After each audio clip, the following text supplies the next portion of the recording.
एक कथा के अनुसार एक बार महर्षि अगस्त्य श्रीराम की सभा में आए।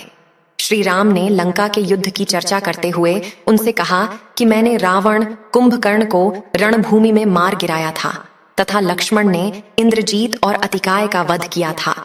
तब महर्षि बोले कि हे राम, इंद्रजीत लंका का सबसे बड़ा वीर था। वह देवराज इंद्र को बांधकर लंका ले आया था।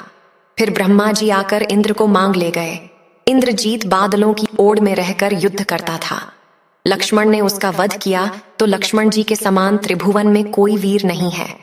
यह सुनकर श्रीराम बोले कि मुनिवर, यह आप क्या कह रहे हैं?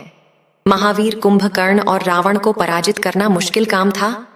तब महर्षि अगस्त्य बोले कि इंद्रजीत को वरदान था कि जो व्यक्ति 14 वर्ष तक नहीं सोया हो, न ही इन वर्षों में किसी स्त्री का मुख देखा हो और न इन वर्षों में भोजन किया हो, ऐसा व्यक्ति ही इंद्रजीत को मार सकता था। तब श्रीराम बोले कि मुनिवर, आपका कहना ठीक है, लेकिन हम 14 वर्ष तक साथ रहे पर लक्ष्मण सोए नहीं। इस बात पर कैसे विश्वास किया जाए? तब श्रीराम ने सभा बुलाई जिसमें लक्ष्मण जी भी आमंत्रित थे।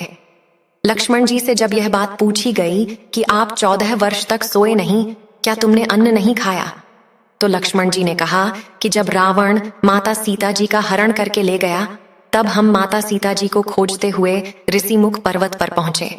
वहां सुग्रीव ने माता सीता के आभूषण दिखाए, लेकिन मैं उनके नुपुर ही पहचान पाया, क्योंकि मैंने उन्हें 14 वर्षों तक देखा ही नहीं था। उनसे बात करते समय मेरी निगाह सिर्फ माता के चरणों पर रहती थी। जब आप और माता सीता कुटिया में रहते थे तो मैं बाहर पहरा देता था। निद्रा देवी के आशीर्वाद से मैं 14 वर्ष तक जागता रहा।